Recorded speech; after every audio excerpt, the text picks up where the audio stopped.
Welcome to another electrifying edition of Speed Academy. We are back at the racetrack with the Plaid Model S, where things may have gone a little sideways.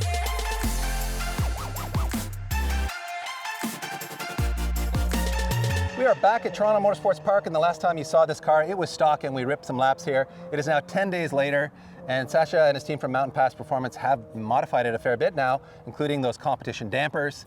So let's go for a rip and see how much faster it is. All right, Dave, let's get those 4 or 5 seconds. 4 or 5 seconds? You think I'm gonna go? I'm glad he's got that much confidence in me, everybody. Let's go and see how I do. So stability control is off. Okay. Traction control is still active. Doe. And we have good dampers. And 315s all around. 315s all around. Yeah. Bit more front camber. Okay. And we still have stock brakes. We still have stock brakes. Because they use a weird proprietary pad shape that we can't get performance pads for yet. Or something like that. Yep, that's right. So you've got 1 lap. Okay. Until the brakes can do no more. Okay. I assume it's kind of a 1-lap wonder basically on the brakes right now. Just that's the brakes. Just the brakes. That's our limiting factor. Our limiting factor is the brakes. So I don't have stability control, so I could potentially get into a slide. Yeah. But when you get on the power, it's going to limit. It's not going to give you much, and even coming out of the corners, it's very limited how much power it's going to give you. Okay. Unfortunately. And that's something you think you probably can solve. I'm sure we can. We were like 10 days since we were last here. Yeah, the stock car. Yeah. So we've only been able to do so much here, DP. Right. Gotcha. I'm not here to judge. I just want to know what I'm working with. Exactly. I appreciate it. Shoot out of there. God, you don't get used to that. Oh my goodness. All right, DP, are we going to make the braking zone here? We're going to find out. You're plenty early. You're plenty early. Oh, wow. There's some little tail wag there. Oh, we're going to spin out. No, it turned understeer. Wow, it just there's plowed. no exit. There's just plowing there, but yeah. Yeah. I was about 6 feet off the apex there. Oh, brakes. Please, God, slow down. Don't worry. You're in the hands of a professional here. Come on, buddy. Get it in, DP. You're not used to being in the wrong seat. Get it in. Give us some juice. It's full throttle, but it's not giving me anything there. Open the wheel a little more. Is that what it is? Okay. Yeah. I don't know the secrets of it. Get it in. Open the wheel. Open the wheel. Open the wheel. Okay. Oh, yeah. It didn't let that bump, did it? Okay, late apex here, DP. Okay, come on now. Late apex. Open the wheel. Open the wheel. Get on it. Get on it. Get on it. Get on it. I don't want to get in that pothole. Oh, jeez. Oh, we're going fast. Oh, I hope it stops in time. Wow. Get up on that curb, boy. Oh, it goes. Geez, sorry. Oh, there we go. That's good. Bring it in. Bring it around now. All right, I'm doing what I can. I'm doing what I can. We're turning very American here halfway through the lap. God, it's just like these maniacal squirts of acceleration. Yeah, we're not getting like these crazy exits, are we? Waiting for the throttle. Open it, open it, open it, open it. There it goes. To the wall. Wow. All right, well, we'll cross the finish line here. That's it. You're good. You're good. You're good. We can move the beacon further back. We don't need to go all the way. Oh, that's true. Yeah. I'm so used to thinking of it if it's a physical start-finish line there, but we can use earlier on the track. Yeah. Wow. There's a lot of strategy involved of opening the wheel because of this traction control issue. I know. I'm going to keep working on it today. We're doing a lot of software work here today, as well as shooting a video, which is really not very wise. Yeah. In addition to trying to tune the suspension. Well, we're on the clock because it's winter's coming. That's the problem. The challenge for us right now. I mean, we're already almost mid-November and it's 17 degrees here today. Yeah, we got to take advantage of the good weather. If you don't believe in climate change, it's proof. It's true that we kind of need to think about these things. Yeah, there'd be snow on the ground here 20 years ago. Normally. Well, Sasha, that's always an interesting experience driving this car. The acceleration is, you don't get used to it. It's so fast in a straight line. Yeah, it really is. You're just kind of guessing where you need to brake. Yep. And unfortunately, because you haven't been able to modify the brakes yet, that's still obviously a big issue with the car. Man, it does feel totally different with the stability control turned off and with these dampers. Yeah, you can play with the car a little bit. At least on the entry, you can start to feel like you're getting more. And you can tell it's early in the day. We haven't really sorted the setup yet. There's still some understeer. There is a little. So you did a 16.3. Wow. Which was, what was that, 20.5 seconds, so over 4 seconds. Yeah, wow. Faster than last time. And that's, you know, that's a big jump forward, and we're still very early days here. The car doesn't feel as good as it should, so yeah, that's at least encouraging. It is very. That I think that's the fastest of any car I know on like a PS4S tire. Yeah, yeah, that's properly. And it's just making it up in the straights. Yeah. I mean, it's not cornering. It's not like it's cornering incredibly. You guys need to understand. It's just every straightaway it's getting a second on a normal car. Yeah. It's just like a drag race between corners. But it's still so early in development process. I mean, you just put these shocks and springs on there. You haven't touched the dampers yet. There's, I'm sure, a lot more you can do with the software. So there's a lot, well, a lot of time to 5,000 find. pounds is 5,000 pounds. Fair. I mean, we'll get there, but it's still 5,000 pounds. But yeah, we're gonna get a lot closer for sure today. Okay. And so yeah. Well, that's it for me driving, everyone. But I think Sasha's going to do some tuning here, and then you're going to go out there and do some more test driving and see if it's getting any quicker. Yeah, I would hope we can get into the 15s or even the 14s today. Yeah. If you know. Certainly in it. It's just a matter of the car's potential has a 14 in it, yeah, for sure. I agree. So we just need to see if we can extract it today. Just go do it, buddy. Go do it. Yeah. So here's the thing. It's just we're not rushing our development, but we're just limited to time because of the winter. So we're just trying to do whatever we can here. Okay, I think we're good. I think we're in a good spot now. Let's see.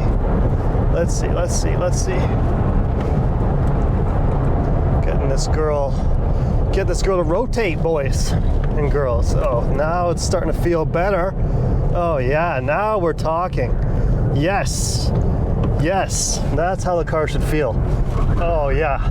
Okay, now we're in the business. Look at that, go. Oof. Okay, all right now. Calm it down, get it tucked in, point it and shoot out of there. Okay, we can handle this, I think. The traction control is still a little active, but I think we can manage it.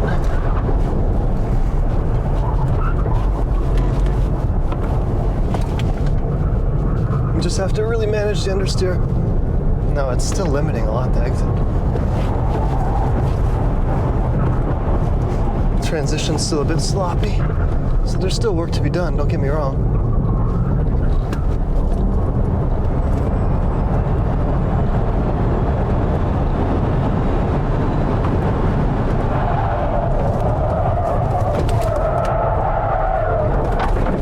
Come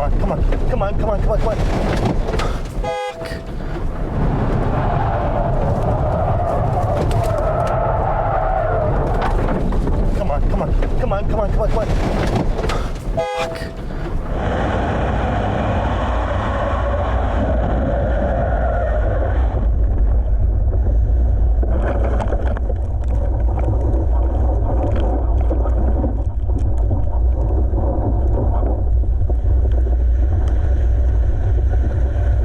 We had a big brake failure. All right, boys and girls, let's try it again. Windshield's a little dirtier. First, we need to make sure the car is okay and the brakes are working. Because obviously, we had a little incident before, didn't we? All right, I think the brakes are okay, guys. Sorry for that little... Just clean the tires here now and make sure everything's okay with the tires. Obviously, they're dirty, so we're sliding until they get clean. Might take a little bit for them to clean up. Okay, I think we're ready here.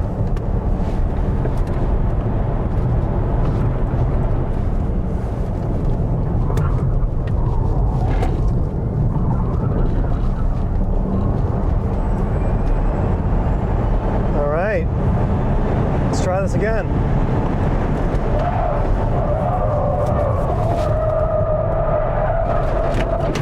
How did the same thing happen again? I don't understand this.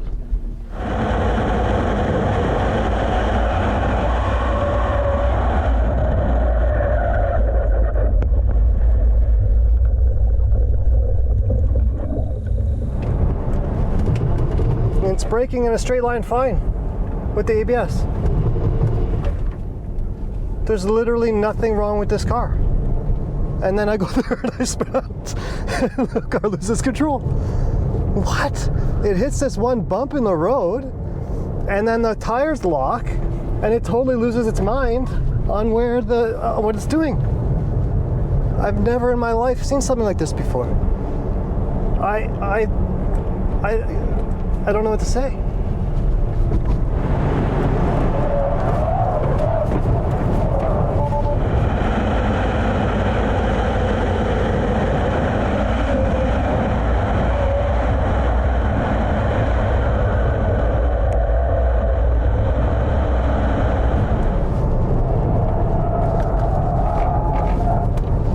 can't believe this thing. It's going nuts. As soon as you brake hard, it goes nuts.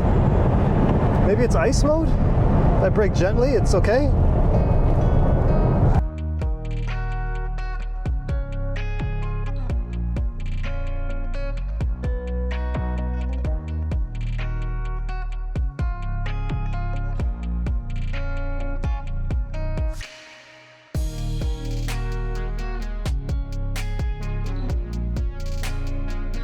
Well, that got dramatic. It's not my kind of excitement, okay? I can tell you it was very exciting watching from the wall here. No. Can you give us a rundown of what happened? Yeah, I mean, I got out of the car probably 5 minutes ago. Yeah. And I'm still shaking a little bit because it's not my car. Yeah. And this sort of thing's just not supposed to happen. Yeah. And I wanted to blame myself. I wanted to try and say, okay, it's something that we're doing with the way we're tricking the stability control. But I mean, I've run through everything in my head. We send a fault message before we start moving, and then we're doing nothing on the CAN bus or anything else, electronics-wise, other than defeating the air suspension. And when I brake in a straight line at other parts of the track, I get normal, predictable ABS, the kind you'd expect. It's only when you're going that 230 kilometers an hour and you hit that bump very quickly, and all the four tires unload, and the ABS panics. loses track of where it is, and the car just. Yeah, it totally loses control, basically. I mean, you guys saw it happen 3 times. Oh, it's like 2 times I flew off the track, and 1 time I kind of handled it, and that 3rd time I was braking way earlier and more gentle. Yeah, I could see there's times too where you were tapping the brakes much earlier, trying to settle it through the bump maybe? Is that what you were doing there? Yeah, I was trying to come on gently, off on the bump, and come back on. I mean, like, this is not a non-ABS. I shouldn't have to be doing this. No, you should just be able to smash the pedal and it'll take care of itself. Yeah, so I don't know how much, Pete, you put in the video of me talking to myself driving back. I was mostly just sitting in shock, but I kind of mentioned that, you know, this is not something that we can blame Tesla for, really, because Tesla didn't do the ABS on the car. It's Bosch. Okay. And in my opinion, maybe when and this is not, I don't know for sure, but maybe when we fault the stability control, the ABS is going into a fallback mode that has this issue. Right. Because otherwise people would have crashed the Plaid everywhere. And the fallback mode is probably not tuned especially well because it's not designed for this type of use, I'm just, something like that. I'm just theorizing here, but I can promise you that we've faulted many cars before. We've done all kinds of things to cars that have ABS, and never should you have that type of situation that's insane. occur where you have a total loss of brake control. I'm grateful it didn't happen to me. It could have totally happened to you. It's just because you were being more gentle and braking earlier, that small lockup that you had didn't turn into that. And it's only because I was driving it more aggressively because I was willing to take more risk that I appreciate you didn't take. That happened, and I'm honestly really happy that it happened to us here. Yeah, it's because a very safe track. These guys are going to other tracks where if there's that a happens, wall there. I mean, God. This is basically the best case scenario. We had a ton of grass that was wet and soft, and it was basically like a gravel trap without the gravel that scratches your paint. Yeah. The car has no damage as far as we can see. Yeah. So we're really grateful for that. That's just the best luck we could have possibly asked for. So what is the fix? I don't know. I don't know. Right now, I don't know. I have to look at the data. I have to try to understand more if my theory even makes sense. Well, you have to go to like a motorsports ABS system, or maybe there's a software workaround. I would imagine that if we bring this to Tesla's attention, that they'll want to fix it if it's a Tesla problem. Yeah. I also think that this faulting the stability control, if that is an issue, once track mode comes out, we might not need to do that anymore.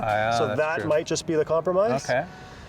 So right now, I'm not worrying about the fix for that so much. Right. I'm more just like ready to go eat some Thai food. All right. Well, I think that's a good way to end it then. Let's be grateful that no damage was done to the car and that you learned some things. They weren't necessarily things we wanted to learn, and you weren't able to do a clean lap. So our lap time improvement is 4.2 seconds or whatever it is. There's no question Sasha would have gone faster because he is going to drive the car more aggressively than me. And I think this car has a huge amount of potential in it, but there's some things that need to get figured out. But all of that will get figured out after Thai dinner, and maybe we'll see the car again in springtime? Yeah, we gotta figure it out for sure, but of course the 1 lap is pretty early in the spring, so it might just end up being at the going event down south. Fair. So yeah, thanks Dave. No, thank you. For being the better driver today. No, just gentler, that's all. And what an experience it is to drive a car with this amount of acceleration. And to learn about the difficulties of tuning something that's this technologically advanced. It's not easy, and I'm glad it's your job and not mine. And his other job today is going to be paying for ties. So thank you for watching, everyone. Hope you enjoyed a little bit of plaid tuning with some unplanned off-track excursions. It was a lot more exciting than it was supposed to be. Yes, indeed it was. And I finally get to win one here, everyone. So nice, two DP. thumbs up for the old DP, and we'll see you in the next one. All right. Hi guys, so we just wanted to do a little bit of a data review with you all so you could see exactly what was happening on the track with some pretty colorful graphs here. So in this graph that we have from our Motec M150 that we had in the car, this top graph shows the 4 individual wheel speeds.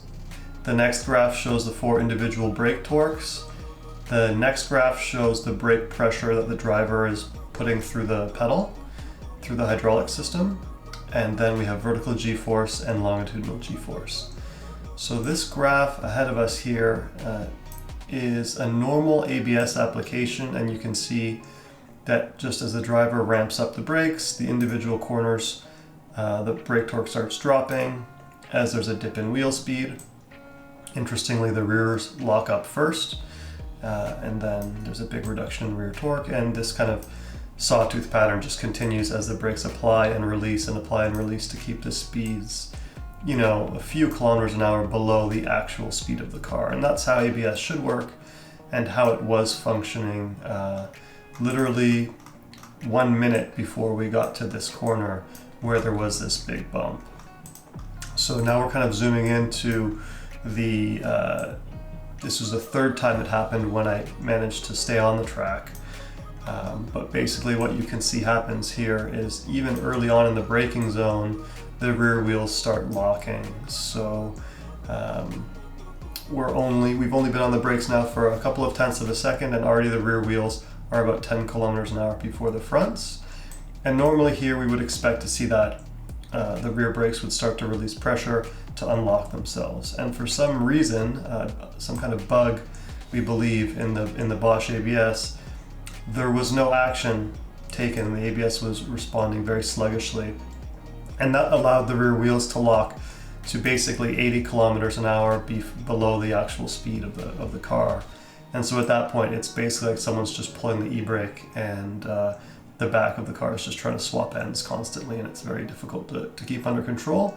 And the front, you can see the front right tire never even tried to lock, whereas the front left did have some lockups. But even then, the unlocking was done by the driver or by myself releasing the brake pedal. And in this case, I actually didn't release the pedal enough, and the rear wheels never even unlocked. So this entire portion of time here where I'm sliding and tank slapping, the rear wheels are, you know, a good 50 to 80 kilometers an hour below the actual speed of the car. And that's why it was so difficult to get it straightened out. So we've submitted this to Tesla, and they're looking at it and trying to resolve it. And it most likely has to do with something with tricking the stability control, resulting in some kind of strange little bug. It's not a big issue. It's not related to other plaid brake related problems that we've seen, which is usually just guys boiling fluid and melting the stock pads. No doubt the car should have come with better pads and fluid, but this is a separate, unrelated issue, and we wanted to get this out ahead of, you know, the internet likes to get a little bit excited and make up stories. So we just wanted to show the facts. So hopefully you guys, you know, don't get too crazy with it. All right. So we'll get this all resolved and back on the track with this thing in no time.